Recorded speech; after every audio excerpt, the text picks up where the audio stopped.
आप सबका यहां बहुत बहुत स्वागत, नमस्कार।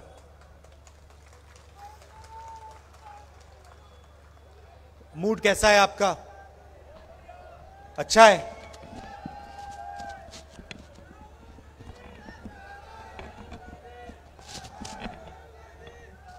कुछ दिन पहले मैंने पार्लियामेंट में भाषण दिया।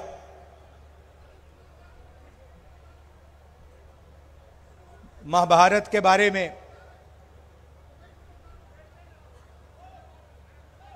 कुरुक्षेत्र के बारे में, और वहां मैंने कहा कि महाभारत के युद्ध में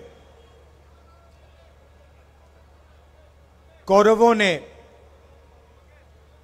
अभिमन्यु को चक्रव्यूह में घेर के मारा था।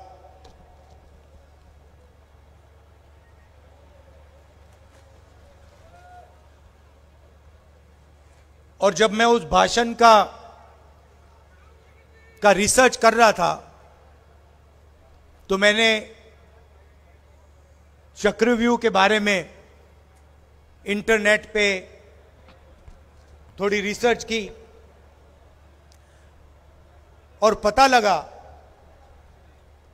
कि चक्रव्यूह का दूसरा नाम पद्मव्यूह होता है।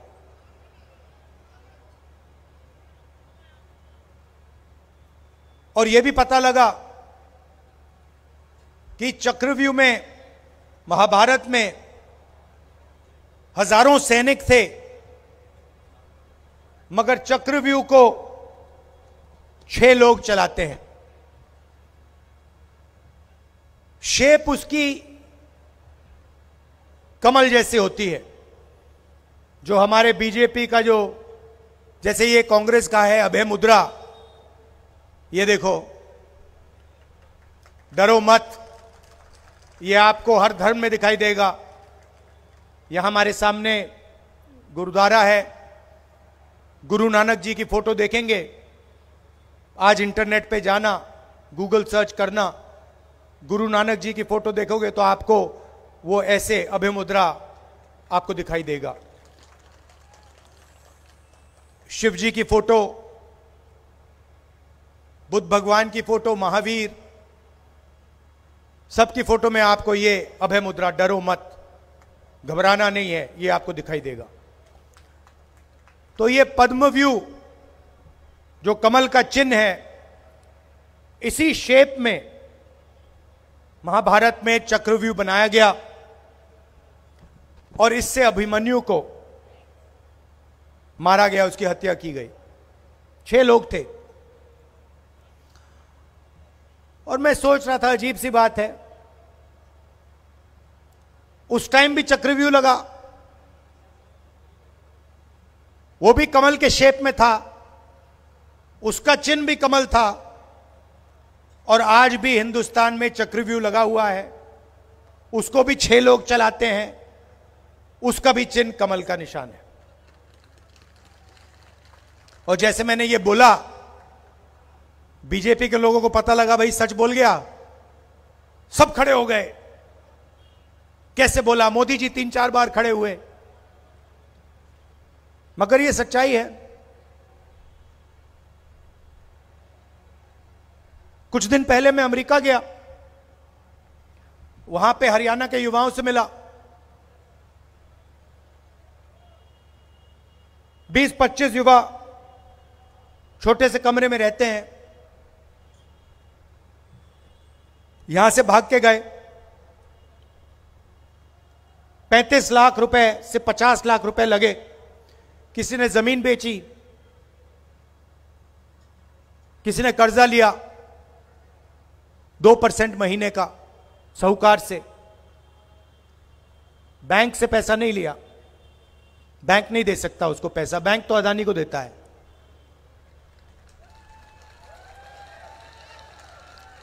भागे, यहां से इस्तांबुल गए,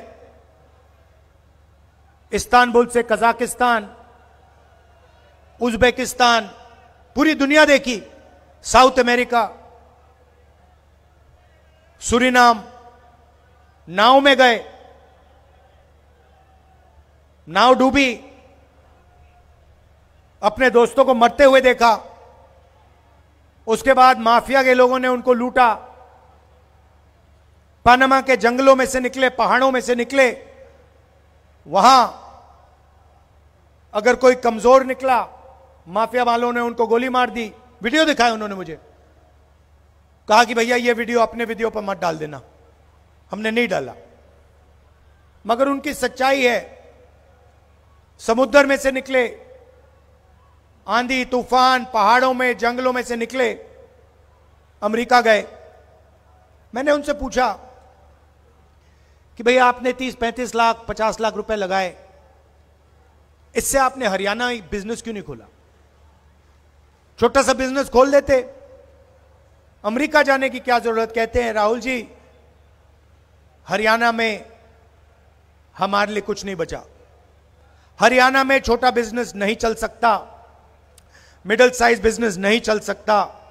हरियाणा में अगर युवा रोजगार चाहे नहीं पा सकता है उसके लिए एक ही रास्ता है, अमेरिका। उधर नरेंद्र मोदी जी के दोस्त ट्रंप साहब, वो भी रास्ता बंद करने की कोशिश कर रहे हैं। मोदी जी गले लगते हैं उनसे, और उनका भाषण सुनोगे तो कहते हैं मैं किसी को अमेरिका में अंदर नहीं आने दूंगा। मतलब हरियाणा के लोग यहां से जान बचाकर जा रहे हैं, और वहां नरेंद्र मोदी का दोस्त कह रहा है, जिससे वो गले लगते हैं, कह रहा है मैं इनको अंदर आने नहीं दूंगा। ठीक है,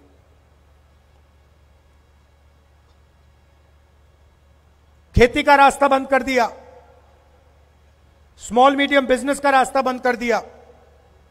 पहले पब्लिक सेक्टर हुआ करता था, वो बंद कर दिया, सारे के सारे यूनिट्स प्राइवेटाइज कर दिए कोई अदानी को दिया, कोई अंबानी को दिया।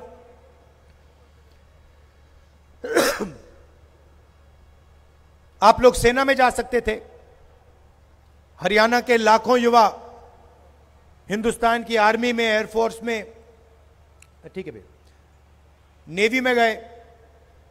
नरेंद्र मोदी जी नई योजना लाए, अग्निवीर योजना। अग्निवीर योजना का एक ही लक्ष्य है, हिंदुस्तान के जवान को जो पेंशन मिलती थी, जो कैंटीन मिलती थी, जेब में जो पैसा जाता था, उसका छीनने का लक्ष्य। 2 तरीके के जवान बना दिए। एक जिसको पेंशन मिलेगी, शहीद का दर्जा मिलेगा, कैंटीन मिलेगी, सब कुछ फैसिलिटी मिलेगी।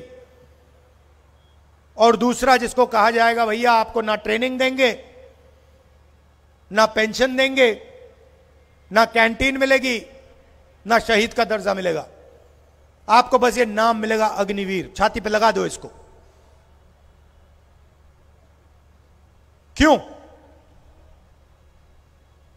जवानों का पेंशन क्यों छीना गया? जवानों की कैंटीन क्यों छीनी गई? शहीद का दर्जा क्यों नहीं मिलता है? क्योंकि नरेंद्र मोदी सेना को अदानी के हथियार बेचना चाहता है। आप जाइए, इस भाषण के बाद जाइए, गूगल पे जाइए, अदानी डिफेंस गूगल पे सर्च करिए, उधर आपको एक चमकता हुआ वेबसाइट मिलेगा, उसमें आपको ड्रोन दिखाई देंगे, राइफल, AK-47 और अलग अलग तरीके की राइफल दिखेंगी, इजरायली हथियार दिखेंगे, इजरायली ड्रोन दिखाई देगा, इजरायली राइफल दिखेगी, इजरायली कारतूस दिखेंगे। अदानी नहीं बनाता उनको, अदानी कुछ नहीं बनाता है, इजरायल की कंपनी बनाती है, अदानी उसको थोड़ा अपनी फैक्ट्री में जोड़ने का काम करता है। टेक्नोलॉजी इजरायल की, हथियार इजरायल का, ड्रोन इजरायल का, लेबल ऊपर अदानी का। पैसा जाता है अदानी जी को, सरकार का डिफेंस का बजट का हजारों करोड़ रुपए जाता है, उसमें से उनके जो मित्र हैं, जो प्रधानमंत्री जी हैं, उनकी पार्टी को पूरी सपोर्ट मिलती है। मीडिया में अदानी जी 24 घंटा एनडीटीवी पे, बाकी चैनलों पे अंबानी जी नरेंद्र मोदी जी का चेहरा दिखाते रहते हैं। आपने देखा होगा पिछले चुनाव में, चुनाव चल रहा था, हमने जाति जनगणना की बात की, हमने रिजर्वेशन को 50% से ज्यादा बढ़ाने की बात की, हमने किसानों को कर्जा माफी की बात की। नरेंद्र मोदी जी देश को बांटने की बात करते हैं। हिंदू कहीं हिंदू मुस्लिम की बात करेंगे, कहीं किसानों को आतंकवादी बुलाएंगे, और युद्ध के बीच में ऐसे भाषण में नरेंद्र मोदी जी कहते हैं, भाइयों और बहनों, मैं बायोलॉजिकल नहीं हूं, मैं बायोलॉजिकल नहीं हूं, बाकी सब लोग बायोलॉजिकल हैं, नरेंद्र मोदी बायोलॉजिकल नहीं है। मेरा डायरेक्ट ऊपर भगवान से कम्युनिकेशन है, सीधा ऊपर। अब भगवान जी मुझे ऑर्डर देते हैं और मैं लागू कर देता हूं, मुझे पता भी नहीं लगता, ऊपर से ऑर्डर आता है, मुझे तो भगवान ने भेजा है, मैं बस वो जो कहते हैं करता हूं।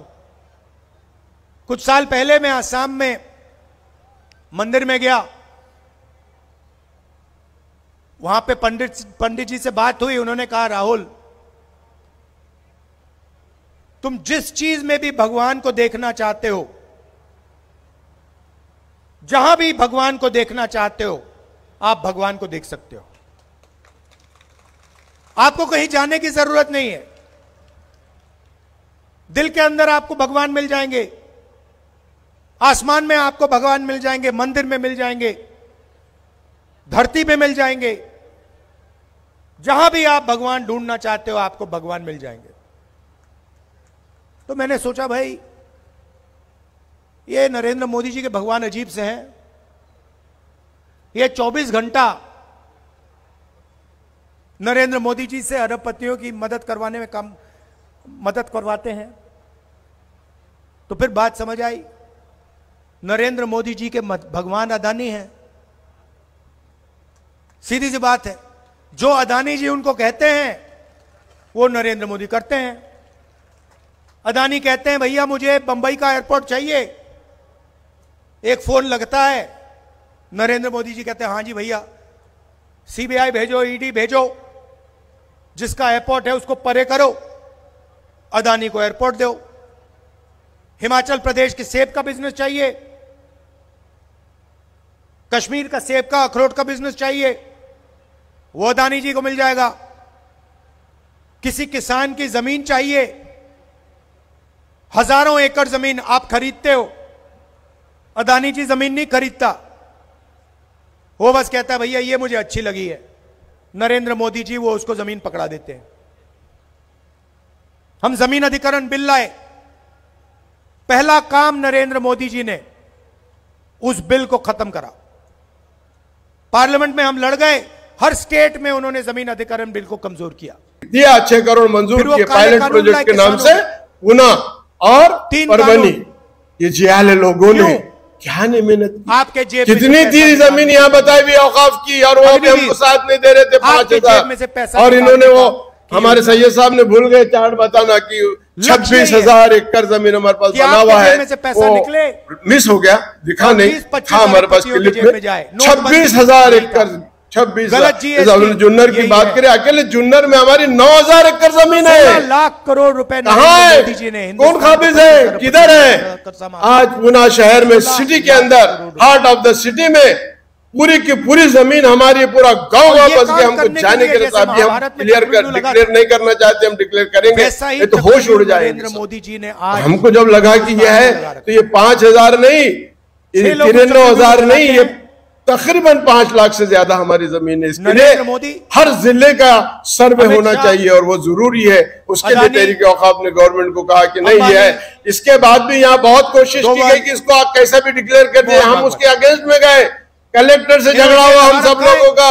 ये चलाते हैं, ये जो कमिश्नर बैठा हुआ है सर्वे, मालूम है पूना वालों को?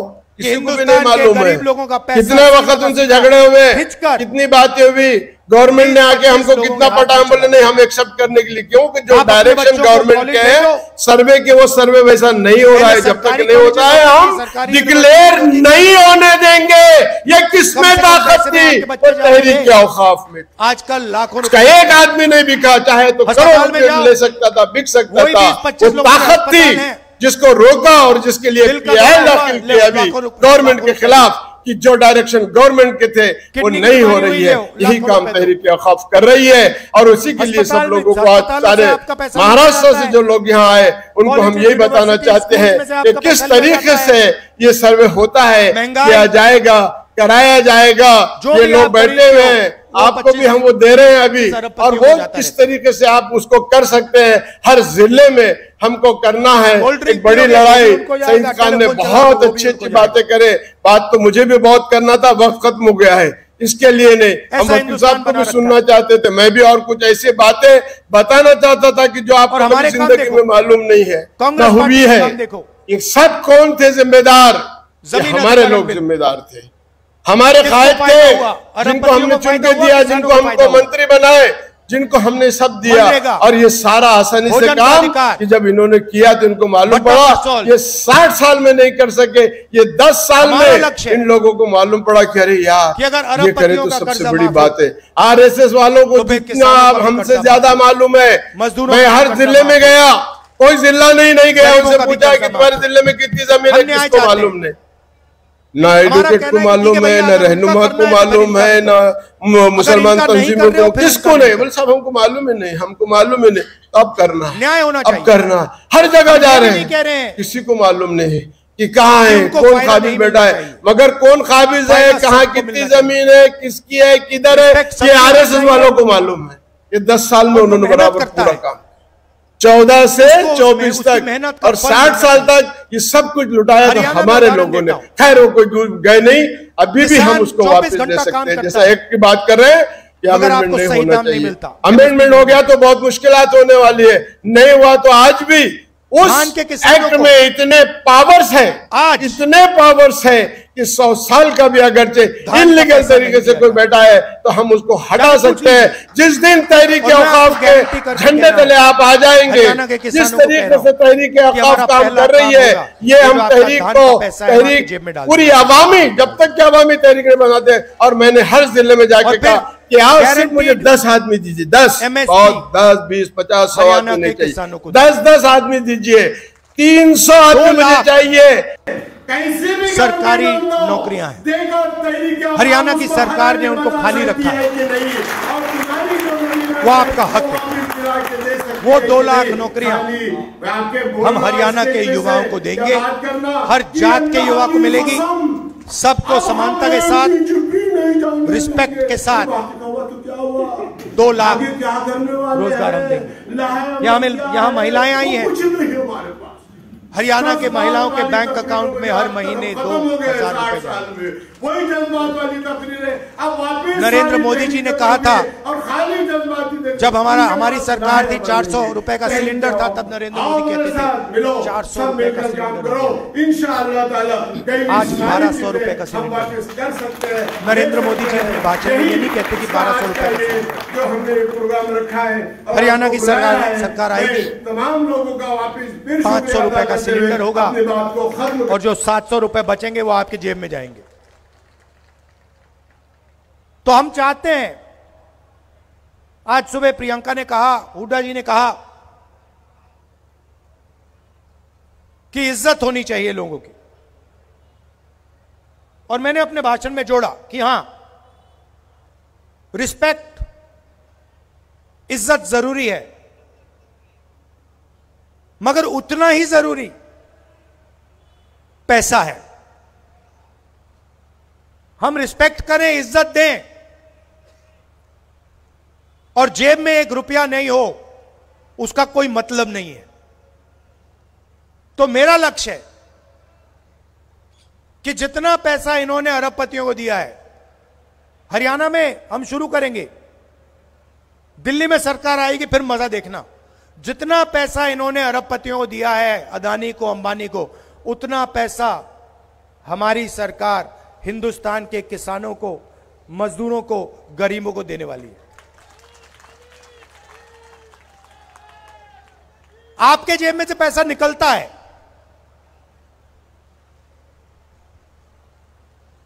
बच्चों की शिक्षा के लिए, स्वास्थ्य के लिए, पेट्रोल के लिए, डीजल के लिए। प्याज महंगा होता है, आलू महंगा होता है, निकलता और जाता, निकलता जाता है, निकलता जाता है, निकलता जाता है, दूसरी साइड से अंदर नहीं आता है। आपको रोजगार नहीं मिलता, पब्लिक सेक्टर यूनिट्स बंद कर दिए हैं, सेना का रास्ता बंद कर दिया। हम चाहते हैं कि महंगाई भी कम हो, मगर जैसे अंबानी अदानी के बैंक अकाउंट में पैसा खटाखट खटाखट खटाखट जा रहा है, वैसे ही आपके बैंक अकाउंट में पैसा खटाखट खटाखट खटाखट आए। और हमें यह ऐसा हिंदुस्तान नहीं चाहिए जहां मतलब 25 लोग ऐश करें, मौज करें, हजारों करोड़ रुपए की शादी मनाएं और हमारे मजदूर, हमारे किसान भूखे मर जाए। यह हिंदुस्तान हमें नहीं चाहिए, यह हिंदुस्तान हम होने नहीं देंगे। और इसको बदलने के लिए ये जो नरेंद्र मोदी, अमित शाह वाला चक्रव्यूह जो है, जिसने आपके सारे रास्ते बंद कर रखे हैं, इस चक्रव्यूह को तोड़ना है। भाषण में मैंने कहा, मोदी जी से कहा, मोदी जी आप गलतफहमी में हो, हिंदुस्तान का युवा अभिमन्यु नहीं है, हिंदुस्तान का युवा अर्जुन है और वो आपके चक्रव्यूह को 2 मिनट में तोड़ देगा। आप सबका मैं दिल से धन्यवाद करना चाहता हूं कि आप यहां शाम के समय आए, इतने प्यार से आपने मेरी बात सुनी। और आपको कहना चाहता हूं कि जहां भी मेरी जरूरत हो, जमीन का मामला हो, पार्लियामेंट में जो भी आप मुझसे कहलवाना चाहो, हरियाणा के बारे में, हिंदुस्तान के बारे में, किसानों के बारे में, जहां भी आपको मेरी जरूरत पड़ेगी, मैं वहां हाजिर हो जाऊंगा। आपको सिर्फ ऑर्डर देना है कि राहुल आप ये करो, हम आपसे ये चाहते हैं, आपको पार्लियामेंट ये हमारे लिए ये मुद्दा उठाना है, मैं 2 मिनट में आपका मुद्दा उठा लूंगा। आप सबको फिर से बहुत बहुत धन्यवाद। चुनाव का समय है, मैं कह रहा हूं कि आप कांग्रेस पार्टी को वोट दीजिए, हमारे कैंडिडेट्स को समर्थन दीजिए, मगर मैं जानता हूं कि मन आपने बना लिया है, यहां पे कांग्रेस पार्टी का तूफान आने जा रहा है, बीजेपी हारने जा रही है। आप सबका दिल से बहुत बहुत धन्यवाद। नमस्कार, जय हिंद।